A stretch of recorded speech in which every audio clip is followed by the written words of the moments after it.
So I'm going to go ahead and get started because I think we have some folks online, and I want to get them, want to be respectful of their time, and we've got some folks. And I'll go over some of the stuff at the beginning of the slides where we kind of talk about ECS. So hopefully when we get into the meat of the presentation, everybody's got their spots and they got their food. My name is Andrew Fix with ECS. Today we're going to talk about building waterproofing assemblies. We're going to cover a wide range of topics there. And so if we have anything as we go through, if there's anything that comes up, examples from projects that might be useful, or we can get into more detail there. This is an AIA presentation. We have a sign-up sheet, I believe, in the back, towards the back, maybe on the main table there. Mm-hmm. Make sure you sign that, and we'll make sure you get your education credits. A little bit about ECS. Founded in 1985. We're in Chantilly, Virginia. It's our headquarters. We have offices throughout Mid-Atlantic, Texas, Florida, and Chicago, and then some in the Midwest and those areas. Continually adding offices, and in the realm of geotechnical, which is really what ECS is known for. We also have a very healthy environmental department doing hazardous material surveys, wetlands, a whole other host of options, services. Construction materials testing, which is we're also really known, well known for, so that involves all during construction testing services, and then facilities. So facilities is really who I'm here representing. We have our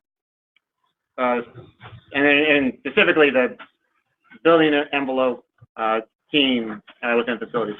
So facilities, we call it facilities because we're not only dealing with new construction, we're dealing with existing construction. We, so our clients are not only developers, but also building owners, building management, and specifically in the realms of building envelope, and then specialty structural testing. So things like roof anchor testing, fireproofing, consulting. Those are all options, and then a whole other host of failure investigations. Our structural team is very good at handling those types of projects. And then building envelope commissioning, building envelope testing, and the whole, and then the consulting, pre-construction, and construction consulting. We also have a third-party plan review and third-party inspection services, mainly in DC for the third-party inspections, a little bit in Montgomery County, I believe, where those programs are available. We're growing our ability in those in different jurisdictions. ADA consulting and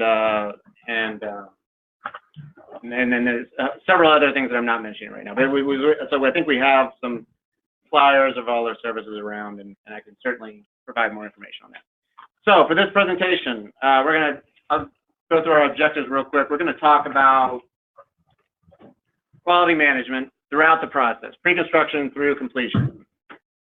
So the things we want to look at are pre-construction, what can we do to establish the quality standards, and then we'll talk a little bit about the different types of waterproofing assemblies, and then more general types,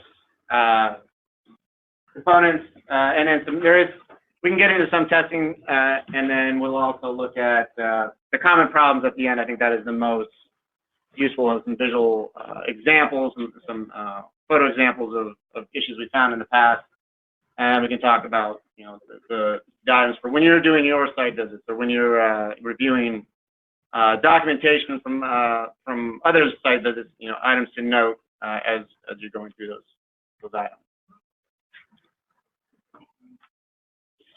So when we talk about waterproofing, we have to establish a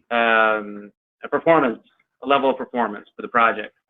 And so these are some of the items that we're really going to review in those issues. Now usually we have aesthetics on there. Usually waterproofing is not exposed, so there's not going to be a whole lot of concern with aesthetics there. But there may be in some cases in And if it is going to be exposed, you want to make sure that it is what you're looking for.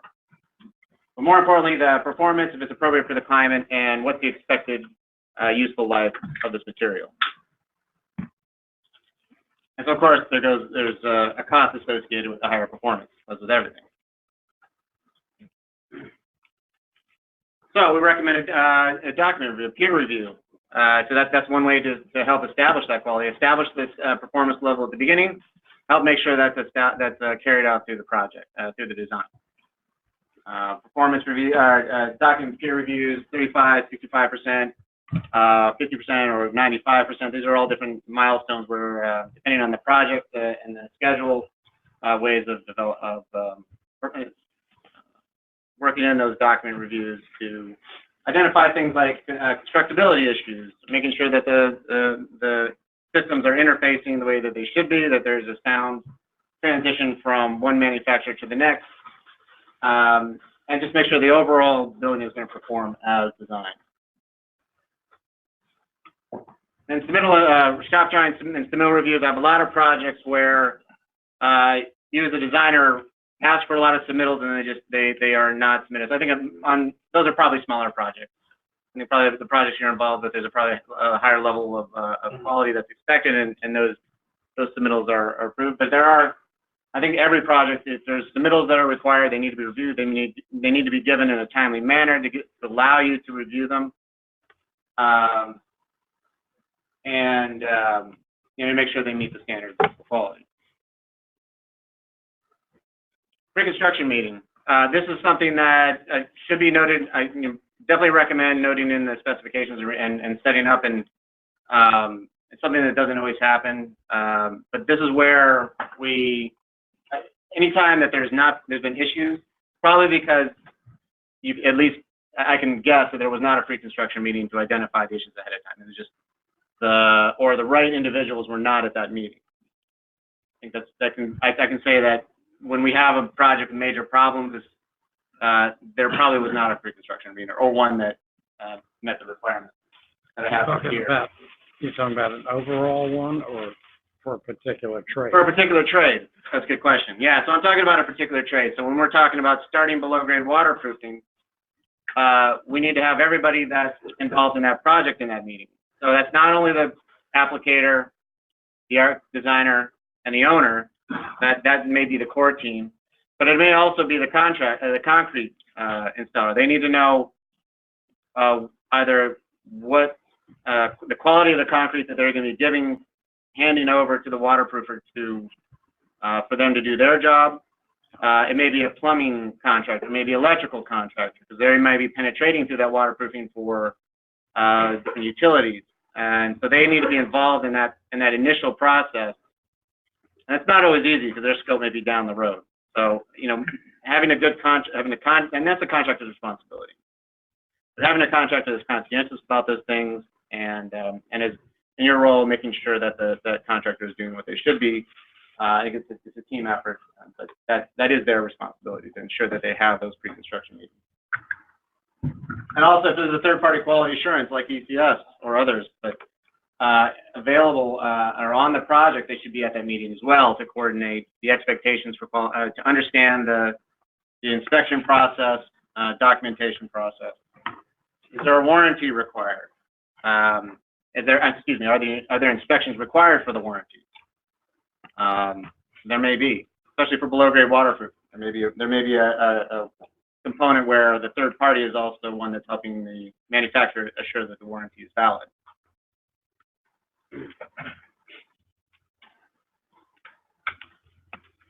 And so these are all items we review. We have the meeting, like I said, establish the level of quality and the expectations, and the other items that are here. Mock-ups. We'll talk a little bit more about mock-ups here, but that's a really good. Not only are the mock-ups great for establishing aesthetic and zoning approval and all those things, it's also really a great workshop and ability to determine where the constructability issues are and establish a level of quality by documenting the process. So that helps a lot later. It helps a lot later on when there's maybe some quality issues, we have a document we can point to, or a mock-up that we can point to. No, it was done this way on the mock-up. This is how it's going to be done in the field. Makes everything a lot easier. So, you know, I think mock-ups are very important for all different aspects, whether it's on the building, whether it's off the building, whether it's off the site and it's being tested at a facility off-site. These are all great options and should be definitely considered, seriously considered.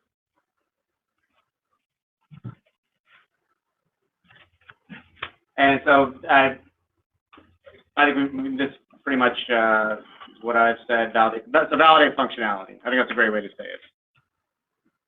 Constructability and functionality of the systems that have been provided for the project. All right, so those are some more general ideas. You can apply those to any aspect of the project. So now we're gonna dive in a little bit to waterproofing. Waterproofing versus damp-proofing. So these terms get thrown around a lot. Why do you choose one over the other? The simple answer, so to answer that question, we first have to talk about hydrostatic versus non-hydrostatic conditions.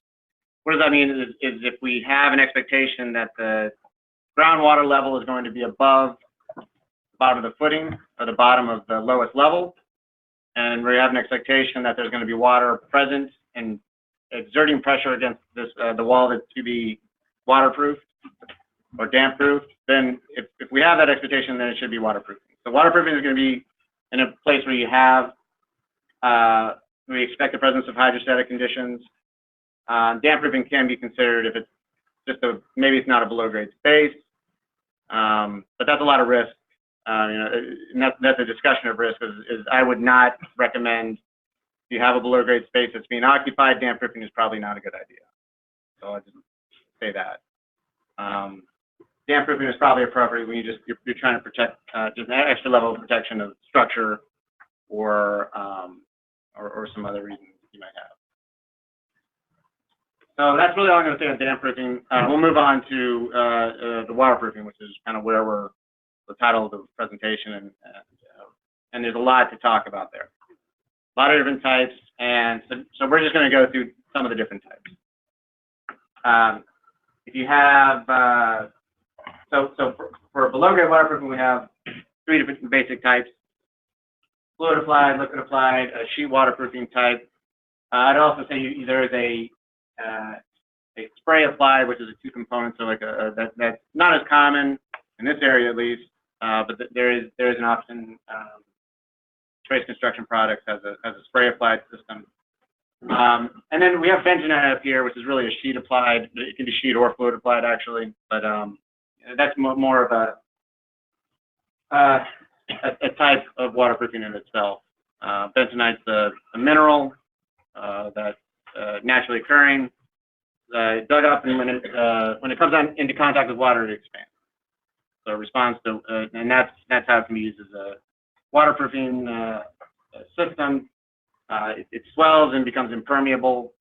It's been used in not only buildings, but it's used in landfills and other types of conditions where we want to create an impermeable condition. We're also going to get into exterior walls, so above grade waterproofing. Again, we have fluid applied, sheet applied, and then we talk about building wrap materials. And then we'll also get into through-wall flashing, which is more of a, it's not exactly a waterproofing, but it does manage water. All right, so back to, so we'll look at below-grade waterproofing. You can have waterproofing on the outside, you can have waterproofing on the inside. So if it's negative side, that means it's on the inside, it's on the interior. So maybe you have a condition where you're not able to access, or it's not feasible you have an existing building maybe. It's not really feasible to excavate the outside, so you waterproof the inside that's accessible. Positive side is what you would typically expect when you think of waterproofing, something that's applied to the exterior, generally during construction, and then it might be backfilled. But then we have, in one type of the positive side waterproofing, blind side waterproofing. So this is what, if you have a property line, you have a building that's right on the property line, this is the type of system that you're going to look at. Because you may not be feasible to excavate. So it's a system where waterproofing is installed, and then you pour the wall. The importance there is that you have to, the sequencing is backwards from what you might expect. So that's, you kind of start from the outside and work your way in. Whereas a standard sheet applied system, self-adhered system would be working from the outside, or working from the outside in. The other way around. Inside out. Right. So you're going to have this. So I think the important thing to remember here is if you've got lagging, you've got sheet piles, you've got some sort of supportive excavation, it's going to be a blindside waterproofing system. That's, I think I can say that pretty confidently. Did any of these, have you seen any of these types of waterproofing before? Crystalline waterproofing, cementitious, so these kind of ring a bell? Mm-hmm. Yeah. That's not, okay.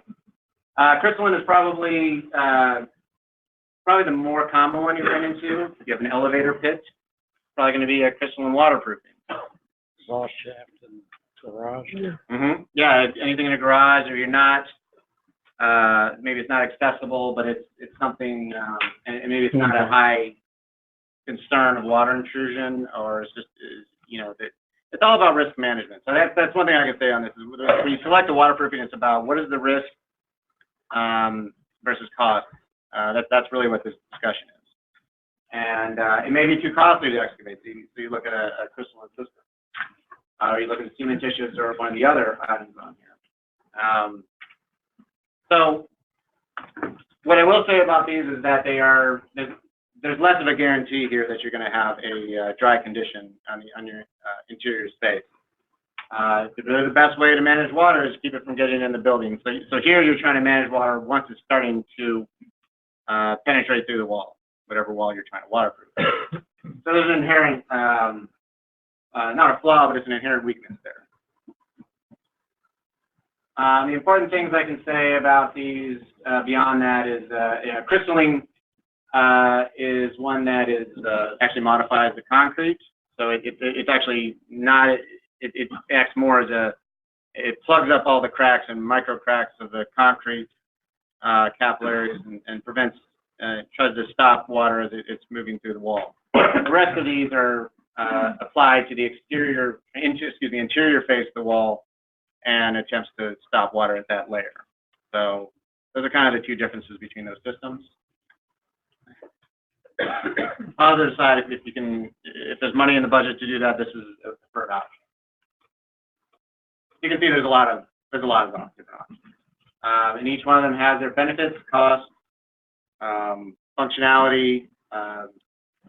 So probably the most common one that you run into is a self-adhered membrane, modified bitumen. Bitumen is a big name. You'll run into that a lot. That's sort of like the Kleenex of self-adhered waterproofing, bitumen. People will know what you're talking about there. Thermoset membranes, thermoplastic membranes. Just think of a single-ply roof that's applied in a subgrade condition.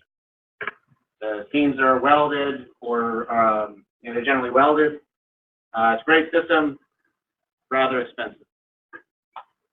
Coating, so core, that's your spray applied, two-component system. So that can be spray applied, roller applied. Coal tar bitumen, do not see that very often anymore. It doesn't smell good, but it is very effective. But it is a mess, and not as common anymore. Bentonite panels, and so we talked about bentonite a little bit. There's all kinds of different. Well, we'll talk about it more. There's plenty of that in here because it is a very effective. It's an effective waterproofing system, and there's different types of them. And then we get into cementitious waterproofing, cement parging. That's just a coating of cementitious material on the wall that you're waterproofing. All right. So I said we're going to talk about bentonite. So now there's even a subset of that. So by the way, I'm going to leave this presentation here. If you want to go back through it, you have the presentation here. So you can take bentonite and you can put it into between two layers of essentially fabric. That's the bentonite panels, the bowl clay, Boltex as an example of that. Mirror clay, I believe, no, really, Petco's the other one that kind of does it in that manner. So then you can also do something like what's called a pre-proof. I don't know if it's a brand name, but it's plastic. It's an impermeable plastic system that relies on adhesive. So, and then you can have a hybrid system where they have the bentonite infused and attached to a impermeable HDPE or plastic liner.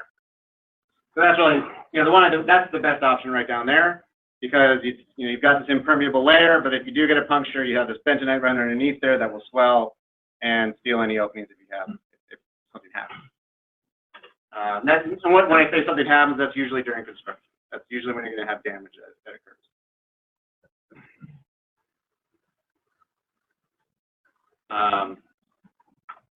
So now I'm just going to show you some photos. I think the next few slides just kind of talk about, give you an idea of what we're talking about. So when we talk about fluid applied, the top left is looks like a transition from below grade to above grade. We've got some brick ties on there. Might be a little bit difficult in the back to see, but it's a wall. It looks like a concrete wall coated with this fluid applied material, and it's particularly applied very thickly in a thick coating around the brick ties. So that's kind of the detailing of things like penetrations and cracks, and all the defects in that wall are really important with a fluid applied system. So it can be a little bit fussy in that way, and require a good installer. So it's a little more technical from an installer standpoint of view. So you want to make sure that they're qualified when they're doing something like that. There's a lot of, and even in this picture, there's a lot of little details that you're not seeing. There's inside, outside corners that need to be done. There's certain detailing for all of those. So, and that's all really important to make sure that it's performed correctly. I think the pictures on the bottom and the right are kind of speak to, well, the bottom one certainly is it seems like a deficiency to me. If I look at this, I'm concerned about the construction debris that's being placed right near waterproofing membrane, and then there's a little bit of a lack of protection there. So I think there's a few concerns there. But in the top right, I mean, this is going to be really hard to see, I think, for everybody, but there's a protection board drainage layer right there. Drainage layer, protection board, then the waterproofing behind. So that kind of shows the different layers. Now, more often, you'll have just a protection drainage composite. So that works to both provide drainage away from the wall and also protect the waterproofing system. So alternatively, fluid applied is very fussy, a lot of details, make sure they get right. Doesn't respond to cracking very well. If there's any cracking in the concrete, you might have a vulnerability. So the alternative to that is the sheet waterproofing, which is a lot more user-friendly. They print the guides right on the sheet, so you know where to line them up, so you know you got sufficient overlap. So it's easy from a quality control, quality assurance standpoint, but it's also from an installer. It's easy to install and inspect.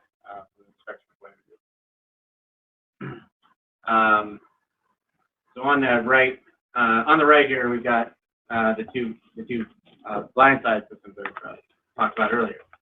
This is the bentonite on the system, bentonite on the bottom, excuse me, and the pre-proof system, the HDPE system at the top. And that's adhered. So these are the blindside. So has anybody used these products before? Yeah, Anyone into the bottom, but bottom is the Voltex. So both of these, you've got lagging here, so that's the cue. I see that. So if we've got our piles, lagging boards going between the piles, and so they've retained the soil back, so they've opened a spot for to place the retaining wall. They've started to put up the waterproofing here. Now the reinforcing steel for the foundation wall is being placed, embedded. And the next step here is they're going to put a formwork here for the wall. And so there's really one chance to make sure this is done right. Right, so this is it. So if I'm putting on the site to see this installation, this is my last chance to let them know if they have a problem or not. That's why these notification and communication is really important. This might be covered up. If this is taking a day, tomorrow this might all be covered up and ready to pour the wall. Is everybody good on that concept of the blind side versus the backfill wall? And this is the case right where we have a property line condition. We can't excavate on the other side, so we've excavated down. We put up a temporary shoring for our foundation wall. We put our waterproofing in, and then we're going to get ready to pour the retaining wall. The underpinning as well. Yeah, if there's underpinning, that's definitely where the system would come in. Yeah, if there's going to be any underpinning, they do all that before they put the waterproofing in. Absolutely. The other thing I'll point out here, so that's our blind side on the right. The other thing I'll talk about the backfill wall, which is over here on the left. They've put their drainage board, their protection board up here, so that's great. They get an A+. Now they're using duct tape. It doesn't look good, but that works just fine. I'm not getting soil back behind the drainage board. It's not subject to damage. They don't get points for it looking good, but functionally it works. And I'll just say about on the top left, that's a above grade air barrier system. So it's another sheet applied system, blue skin. That's an easy one to identify. Blue skin. So that's another product name.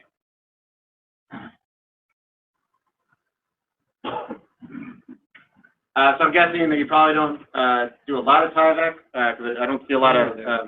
Maybe you do. You do. Okay. Sure. Unfortunately. Right. Okay. My stance on Tyvek is there is multiple levels of performance, and if it's done right, it works. But the problem is it's often not done right, and it's not done to the level of performance. And it gets very complicated when you specify a high performance system. There's a lot more detailing that needs to happen, and there's a lot of different products that similarly looking and sounding products that need to go in a certain order.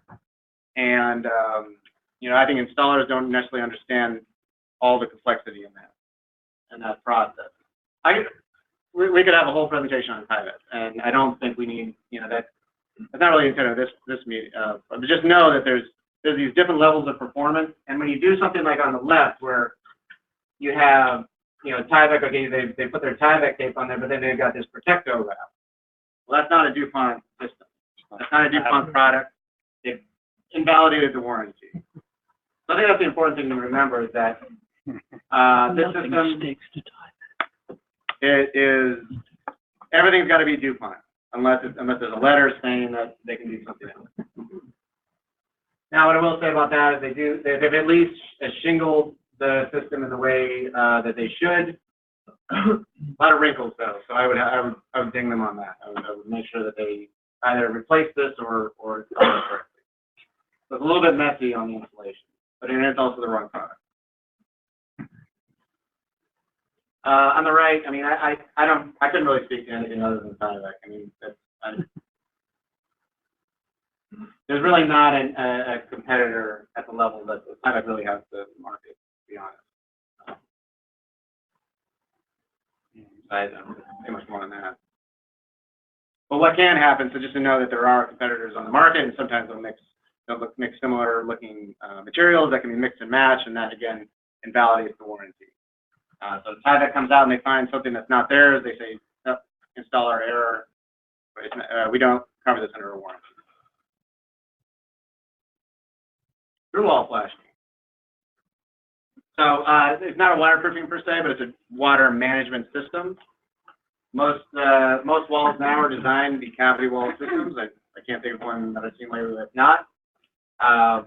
And in order, it's great. We accept that water is going to make it into the rain screener cavity wall system. We need a way to get it out. Through wall flashing is the answer. And you can have, and again, it's a level of risk when you select the materials. Everything from stainless steel, soldered edges, which is sort of the Cadillac of through wall flashings, or you can have something on the bottom right. Actually, I'd like to say something about this one on the top right. That's really the Cadillac. That's everything's soldered and it's curved, and it looks, that's the very nice system it fits the budget for it in the project, and that's something that the owner clearly wants something that's going to last for a very long time. On the bottom, conversely, you've got the flexible through wall flashing, which is much more affordable, is kind of subject to more failures potentially, especially if it's not, again, if there's installation error. This is where you can start to see failures. And I think I've heard from different architects where they've had projects where a certain type failed and they say they're never going to use it again. And so I think that's, my sense is that's probably an installation error, probably not a degrading over time and failing situation. It's not sticking out past the brick, and right. So and it's not UV resistant. Yeah, these are all great points. The installation method. You have some that do not stick out if it's well, they're not supposed to stick out past the brick, and then they do that because they don't want it dripping down the edge. This one, you're correct. This one should stick out by the edge because it's not a bituminous sandwich material. So what happens is if you have certain types of flexible flashing, they'll start to squeeze, and if it's too far out, they'll just drip down the side of the building. We don't want that. So, I mean, these are all little details that kind of affect the performance of the building over time. We got a lot more photos of those, so I'm gonna keep moving on. So these are all things that we look for when we're reviewing a submittal or looking at the installation. Are all of these correct? Is that's from start to finish. The bottom two, if you combine those, drainage and protection, those are often combined.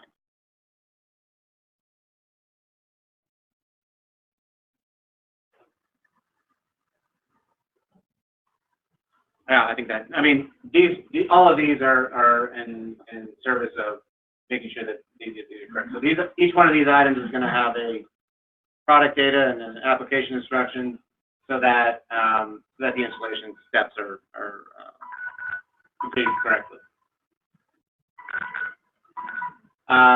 Again, these are all the kind of things that you would find in the product data, and they need to be followed. I mean, if not, then we have issues. But these are all things that are communicated, back during the pre-construction meeting. That needs to be, the concrete subcontractor needs to understand what the texture of the concrete that they're providing is going to be. So that's a big one. That's can be a big cost if they don't understand that, and it's a lot of extra work that they then have to do. Again, these are things that the contractor is responsible for. But just something to be aware of. So here's a good example. Why are we worried about surface preparation? So this is a case where the requirement is to have probably a broom finish on their mud mat. So this is before they pour a structural slab. They put a thin layer of concrete down to place the waterproof. So the requirement is broom finish. This is not a broom finish up the top left. You don't see this in the back, because this is too green. I can describe it for you. It's got lots of little bumps. It's got lots of little ridges and sharp edges that might puncture that waterproofing. So when you have thousands and thousands of pounds of concrete poured on top of it, you might have an issue. It's a really thick material, but it's not impermeable and impenetrable. So the bottom picture is where they feathered out the concrete to make it acceptable. So issue and then the resolution. The other thing about these materials is they don't span large gaps very well. So that's a big concern. To make sure that that's done correctly during installation. So we need to make, if we have big gaps, filling them with foam, filling them with wood are all great options.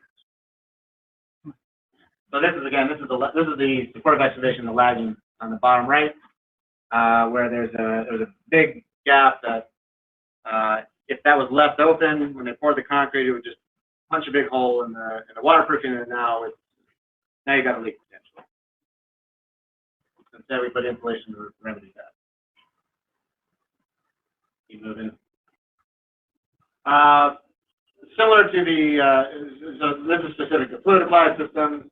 The things I'll just say about fluid applied systems is, like I said, they're more fuzzy. They don't have great tensile strength. So if there's any movement, they can split open, and so it might be a reinforcing mesh that's used to keep them together. So that's a lot of details and a lot of care needs to be taken to make sure that system's going to perform. And we really kind of covered this already. And generally, sheet waterproofing is a little bit more user-friendly, and things like lapse, distance, and edge treatment is printed right on there, so they know where to overlap. And here's some examples of different penetration details. So this is what we would look for. It's just worth noting that this is a standard flashing detail. You have a patch, seal around the patch, and then seal the.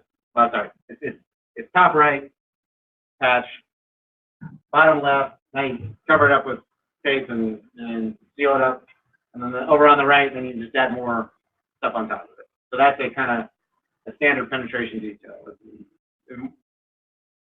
And any sort of membrane, that's going to be something like that.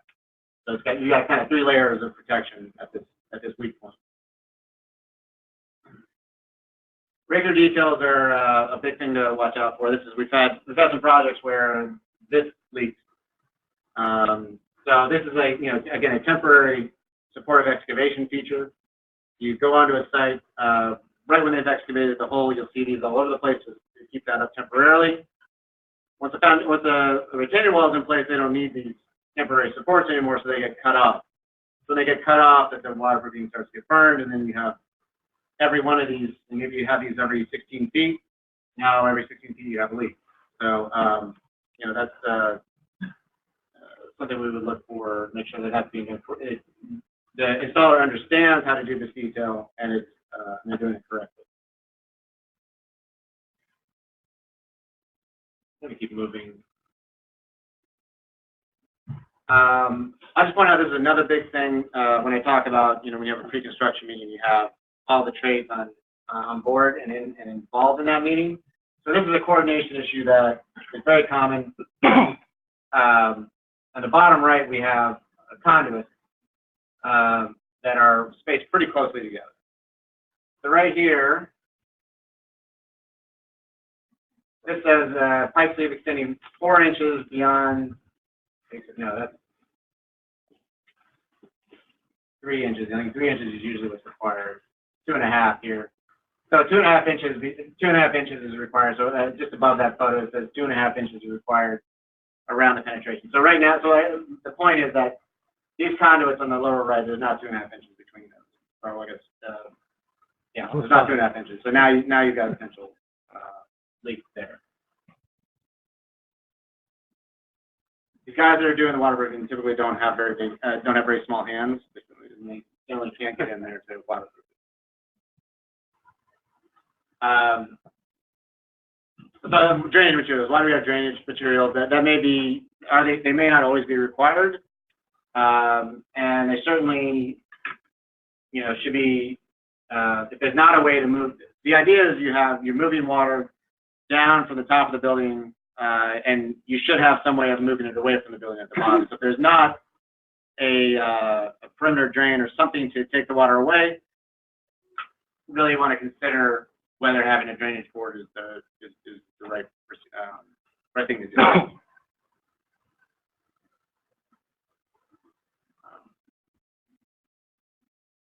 All right. Yeah, common drainage materials. All right, so these are pretty hard to see. I'm just going to tell you that the most common is going to be it's a board with little dimples on it. They're spaced apart, and it's got filter fabric sandwiched on top of it. That prevents soil and rocks and everything from clogging up those drainage cores, and it's resilient, so it's got a lot of impact. So it's great, so it can be done vertically or horizontally. That's the most common thing you see. Usually I have an example here, but I didn't bring it today. Now, if drainage is not something that's desirable or needed, then you can just some sort of protection layer is available. Insulation is a great protection, so maybe that's something to consider.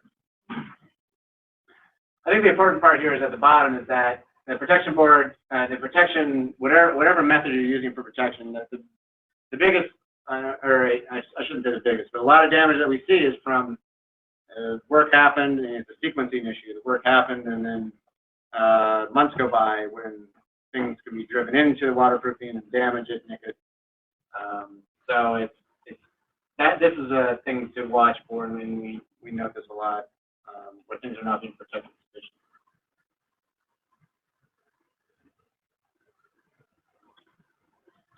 I think we covered a lot of these items. This is an overall design for the building where the through-hole flashings are required. It's just I think it'll be more the photos will be a little more instructive. But here's a good example of a cavity wall design. I think everybody's probably pretty familiar with this, but just highlight the components on the left photo. We've got some sort of waterproofing assembly, insulation, mortar net here in the middle, so that if there's any mortar droppings during construction that end up falling in the back, we have something to collect those and not totally block the drainage. And then our brick and the brick ties. So that's a great example of a typical wall system.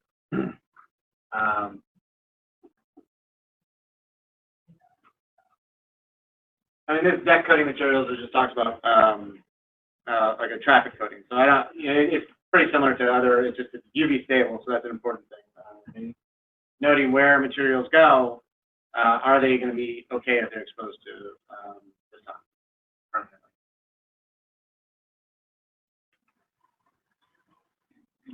So some things to look at is really the manufacturer's literature is probably the best source of information on this. They have a really big stake in making sure these materials perform. So the better manufacturers have a lot of information. There are also some ASTM standards. There's an ASTM standard for everything, including waterproofing. NRCA, National Roofing Contractors of America, they've got some information there that's useful. Mostly roofing, but they do have some flashing details that are great resources. And then EPS is also a resource always available.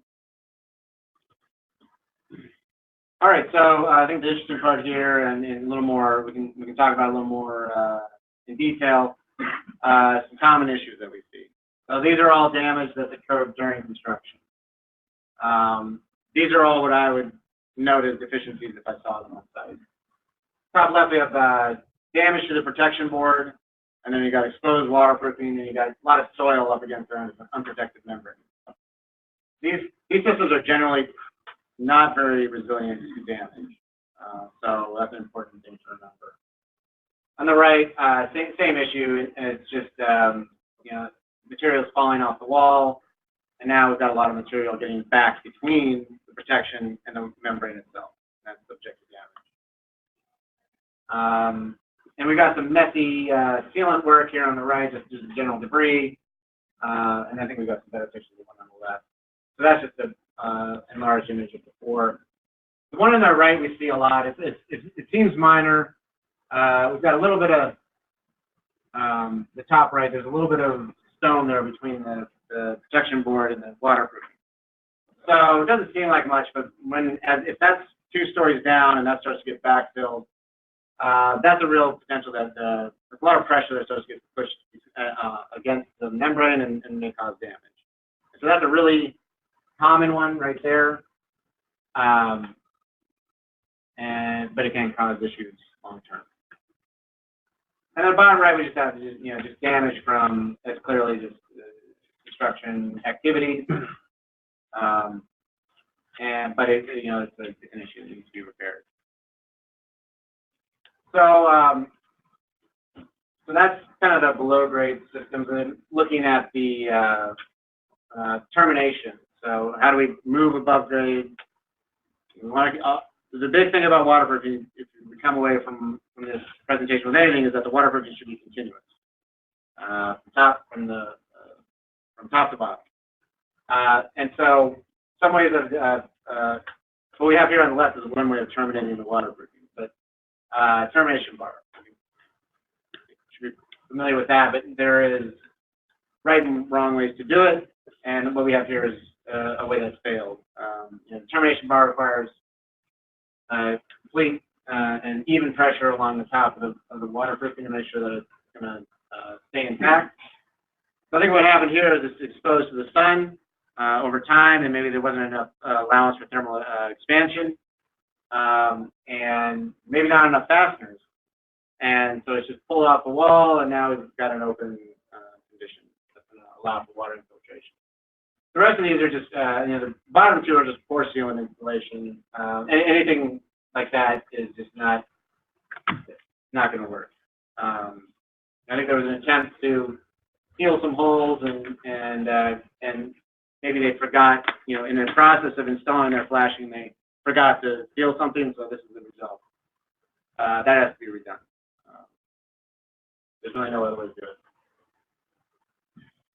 On the right, one that I see quite often, it's really easy to get or easy to miss, is when they're fastening these things, whether it's into a stud wall or in this case through flashing into some sort of something on the other side, they don't always hit it the first time or second time. And so if this is a flashing, that's a leak right there that needs to be addressed. That can be addressed now, but if it's left untreated, it will have water intrusion issues in the future.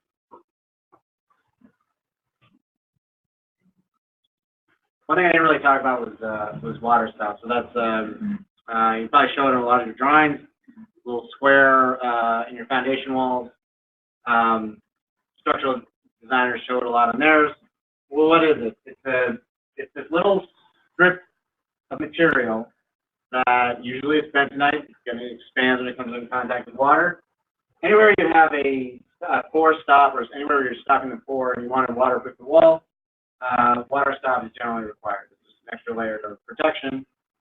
Generally, it's a pretty cheap form of waterproofing, honestly. But because it's bentonite, it reacts to water, and so on the right we have a condition where it's starting to activate. It might not be acceptable. That's kind of on the border there. They have neoprene ones, right? They have some that are. Well, they don't. I don't think they say what it is. Maybe it's neoprene, but some kind of. like GC, Grace has one, and it's. I think it's proprietary. They don't play with it. Do they work? Water stop, yeah, it does. The Adcore, which is the Grace product, I think it works fine too. Like I said, it does expand, so there's certainly some considerations. It can break concrete out if it's not placed correctly. But when you come across something like this on the left, that's clearly something that's been in the sun too long, it's been exposed for too long, and no longer effective. It's not going to do the job. Same thing with the ones on the right. I think those are ones that are just, the one at the bottom is probably going to be really difficult to see, but at the top, it's this piece here. It just looks like it's been in the mud for weeks. Okay, so we kind of skip back and forth between above grade and below grade. So we're back to flashing now. This is a big one that we see. Especially with the self-adhering flashing, they really go very quickly and don't treat these details like these overlaps correctly. So here's on the left, we have one where that inside corner, there's an open seam right there. Water can just get right in there and go down the wall. Maybe if that's close to a window, now it ends up in an occupied space. But what's even more blatant and essentially worse is we've got these outside corners, inside corners where they've cut it, they've made cuts to try to make it work, which is not the correct procedure. But so when I look at this, I say, okay, there's somebody that was not trained correctly that's doing this work. And I have real questions about the qualifications of the crew. But I mean, this is a path for water intrusion, and you know, it's more than likely it's going to leak.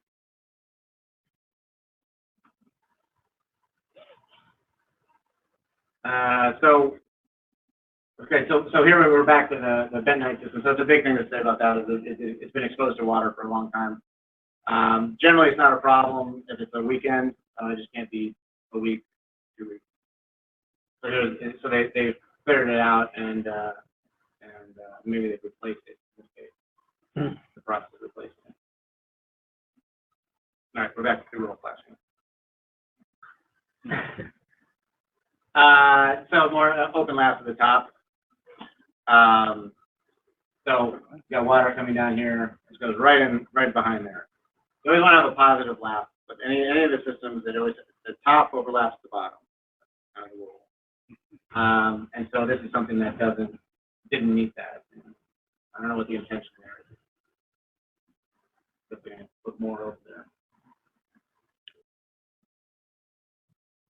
Other issues with using kind of inappropriate material applicators. I haven't seen this one lately. I've not run into this one where people were this bad where they're using a Mountain Dew bottle or whatever this is to apply sealant onto the wall. All right, so we're talking about end dams. So this slide is all about end dams. Well, what does that mean? Another thing, if you walk away from this, make sure that your through wall flashing has end dam. What does that mean? So if the flashing is meant to direct water out of the wall, the water comes down, it hits this thing and it goes out the front. Great. If you don't have something on the end to prevent the water from going parallel to the wall, then it ends up inside. It goes this way, and then potentially can go right into your space. So having a means of preventing water from going left or right, that's your end dam. But this one's not really installed correctly. It's got a big, they tried to put a big dab of sealant there, they cut it, tried to form it, and seal the hole with sealant, but that doesn't, that's not going to work, especially long term. What I want to see is something that's formed from one piece, that's folded in such a way as that we have no cutting, no penetration through that end dam. And then on the top right, they've totally forgotten it. And then on the bottom, again, they tried to cut it to make it work. Again, someone that didn't really know what they're doing, or maybe just were in a hurry. So, I mean, what are the results? What can happen? Well, occupant complaints, and they have water coming into their building. Nobody wants that. But maybe it's in a space, if it's low grade water, it's in a space that isn't often seen. So you get a situation like on the left. So on the top right, we see a lot of structural damage as a result of water. It's more, it's more work for our structural engineers to go out and design repairs for this, but we prefer to prevent it in the first place. The same thing when you have issues with your through wall flashing and at the floor levels, you get a result like this, where now you have to cut out areas of brick. So this top one up here, the very top, and it's on the left, very top window, you can see they've opened up a whole lot of brick to probably to put in a new flashing at the head of that window. It's expensive, it's loud for the occupants, and it's a headache for everybody.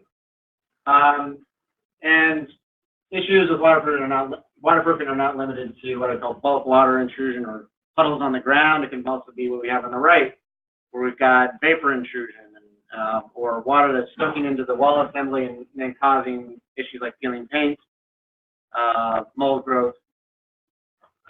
And so those are all considerations too that we haven't even really gotten into the vapor permeability issue, but that's a whole nother level. But that's that all goes back to making sure we have the right product for the climate, and it's appropriate.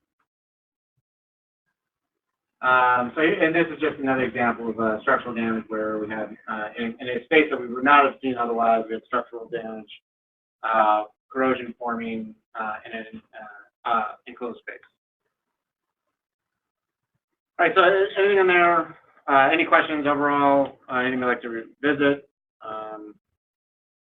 Otherwise, that's pretty much my time. So thank you for coming in and having us out.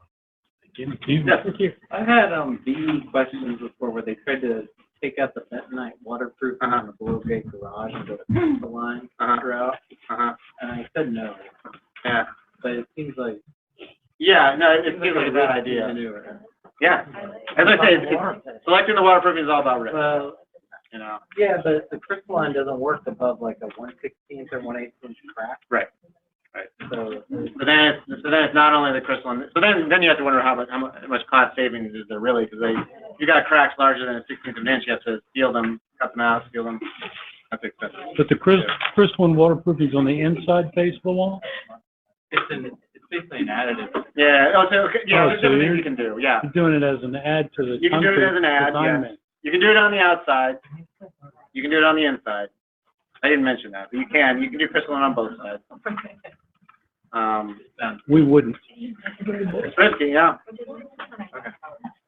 When you said evaluate risk, That's what it comes down to, explaining the issues of one selection over the other, and it's up to whoever's paying the bill. It's kind of their decision. When it comes to a consultant, for me as a consultant, that's my discussion I have. another question below grade is always how do you deal with tieback? Yeah. So usually Box around them and cover that, or the preferred method now is to do a partial depth box out, just for that reason that I said, because if you leave it totally boxed out, you run the risk of damaging the waterproofing when you cut off the whaler or the raker. But you're talking about tieback, so it's still the same issue then.